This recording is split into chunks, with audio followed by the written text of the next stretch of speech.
ناظرین گرامی، کبھی اللہ رب العالمین کے صفاتی ناموں کا اگر انسان جائزہ لے تو ان میں رحیم و رحمان کے ساتھ ساتھ جابر و قہار کا نام بھی ملے گا۔ جہاں میرا رب 70 ماؤں سے زیادہ پیار کرتا ہے، وہیں اس میں جلالی صفات بھی موجود ہے، مگر اللہ رب العالمین کی غضب ناکی کا یہ رخ ان لوگوں کے لیے ہے جو دنیا کی سرمستیوں میں گم رہتے ہیں۔ اللہ رب العالمین جب انسانوں کی نافرمانی اور سرکشی پر نظر کرتا ہے، جب لوگوں میں دنیا کی طلب کو زیادہ اور خدا طلبی کو کم دیکھتا ہے، جب انسان زندگی کے ہر شعبے میں ظلم و بغاوت کو اختیار کر لیتا ہے، اور جب انسانیت ہی ظالم انسانوں کا اللہ کی بارگاہ میں شکوہ کرتی نظر آتی ہے، جب انسان اللہ کے حرام کو خود پر حلال کرنے لگتا ہے، تو پھر اللہ رب العالمین اپنی غضب ناکی ظاہر کرتا ہے، اور اللہ کا غضب قدرتی آفات، زلزلے، سیلاب کی صورت میں زمین پر نازل ہوتے ہیں،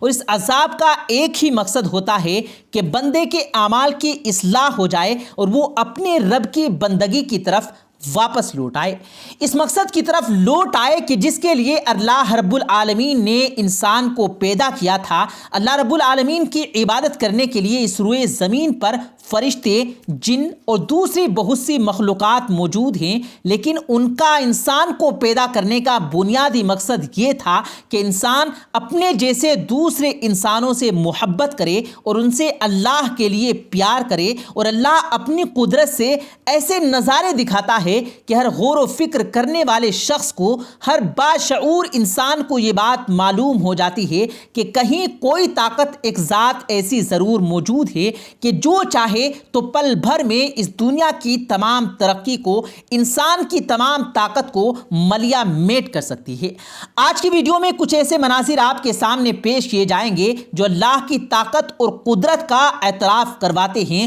اور انسان کو توبہ اور استغفار کرنے پر مجبور کرتے ہیں۔ ناظرین گرامی، یاد رہے کہ اللہ کے غضب سے بچنے کا طریقہ توبہ اور استغفار ہی ہے، اس لیے انسان کو ہر وقت اللہ رب العالمین کے سامنے جھکنا چاہیے، اللہ کی بڑائی بیان کرنی چاہیے، اللہ رب العالمین سے اپنے لیے بخشش کا سوال کرنا چاہیے۔ آج کی ویڈیو کو آخر تک ضرور دیکھے گا، اور آگے بڑھنے سے پہلے تمام دیکھنے والوں سے گزارش ہے کہ اگر آپ نے ابھی تک ہمارے یوٹیوب چینل کو سبسکرائب نہیں کیا ہے تو جلدی سے سبسکرائب کریں، ساتھ لگے بیل نوٹیفیکیشن پہ بھی پریس کریں تاکہ لیٹسٹ اپلوڈ ہونے والی ہماری ویڈیوز کا نوٹیفیکیشن بر وقت آپ تک ملتا رہے۔ پیارے دوستو، بات ہو رہی تھی توبہ و استغفار کی۔ انسان کو ہر وقت اللہ رب العالمین کے سامنے توبہ و استغفار کرتے رہنا چاہیے۔ یہ توبہ انفرادی زندگی میں بھی نظر آئے اور اجتماعی زندگی میں بھی نظر آنی چاہیے، یعنی ہماری انفرادی کردار پر بھی یہ توبہ غالب نظر آ جائے اور اجتماعی کردار پر بھی توبہ و استغفار کا سانچہ اور سایہ موجود ہونا چاہیے، ورنہ اپنی طاقت پر ناز کرنے والے انسان کے لیے بے شمار ایسی مثالیں اس دنیا میں موجود ہیں کہ جب سونامی نے، زلزلوں نے انسان کی تمام تر ترقی کو، اس کے تمام طاقت، فخر اور غرور کو مٹی میں ملا کر راکھ کر دیا، اور وہ بڑی عام سی مثال موجود ہے جس پر ایک فلم ٹائٹینک کے نام سے بھی موجود ہے۔ انسان نے یہ دعویٰ کیا کہ اس میں دنیا کی ایسی کشتی بنا ڈالی کہ جو کبھی دریا کے اندر، سمندر کے اندر ڈوب نہیں سکتی، لیکن کسی بھی انسان کو یہ زیب نہیں دیتا کہ وہ اپنی طاقت، اپنی صلاحیتوں پر فخر کرے اور اس فخر کو غرور کی اور تکبر کی حد تک لے جائے۔ غرور اور تکبر صرف اللہ رب العالمین کی ذات کو سجتا ہے۔ اللہ رب العالمین نے اس کشتی کا جو حال کیا وہ پوری دنیا جانتی ہے۔ دنیا میں پیش آنے والے یہ تمام حیرت ناک منظر دیکھ کر انسان کو اللہ تبارک و تعالیٰ سے رحم کا سوال کرنا چاہیے اور اس کی طرف واپس لوٹ کر آنا چاہیے۔ ناظرین گرامی، ہم میں سے اگر کسی شخص نے آسمان سے برستی بارش کو دیکھا ہے، لیکن اگر یہ پانی ایک حد سے بڑھ جائے، یہ رحمت نہیں زحمت بن جاتی ہے، یہ سیلاب اور طوفان کی صورت اختیار کر جاتا ہے جو کہ پھر بڑی تباہی کا سبب بنتا ہے، اور یہ تباہی اتنی خطرناک ہوتی ہے کہ یہ بستیوں کی بستیوں کو بہا کر لے جاتی ہے اور انہیں صفائے ہستی سے انسان کا نام تک مٹا دیتی ہے۔ صدیوں لوگ یہ سوچتے ہیں اور بات کرتے ہیں کہ یہاں کچھ گھر موجود تھے، لیکن نہ تو وہ گھر وہاں ہوتے ہیں اور نہ ہی ان کے گھروں کے مکی وہاں موجود ہوتے ہیں۔ وجہ یہ ہے کہ وہ اپنی طاقت، اپنی ذات، اپنی صلاحیت پر غرور اور تکبر کرنے لگتے ہیں۔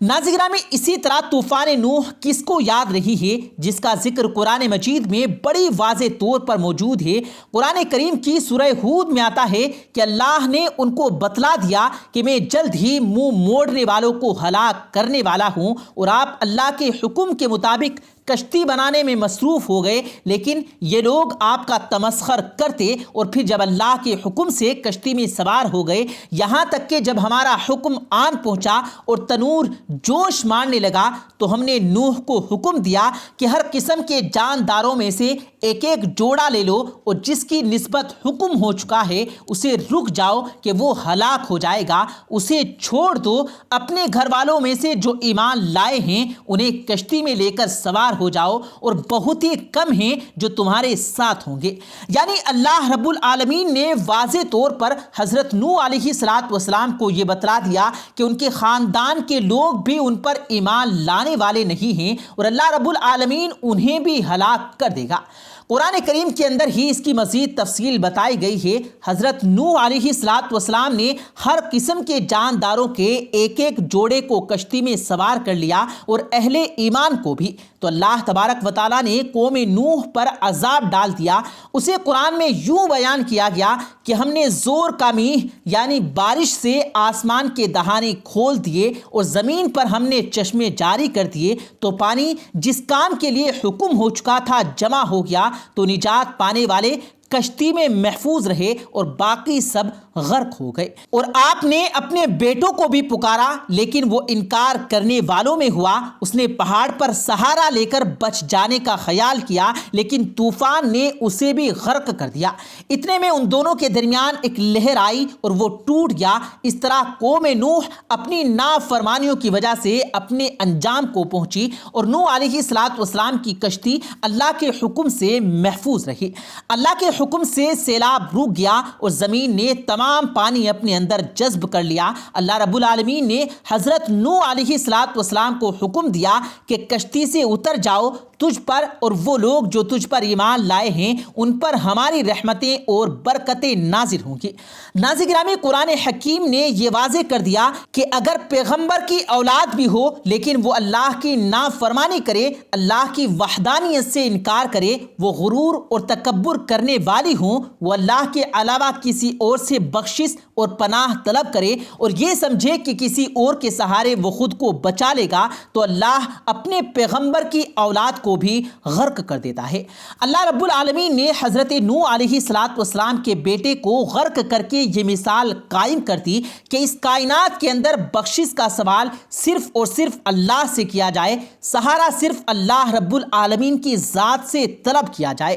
پناہ اللہ رب العالمین سے مانگی جائے، اس کو اپنا خالق، معبود، رازق اور حفاظت کرنے والا، نقصان پہنچانے والا اور نفع پہنچانے والا خیال کیا جائے۔ اس کے پیغمبر اسلام جناب محمد الرسول اللہ صلی اللہ علیہ وآلہ وسلم کے نقش قدم پر چلتے ہوئے اپنے رب کو راضی کیا جائے۔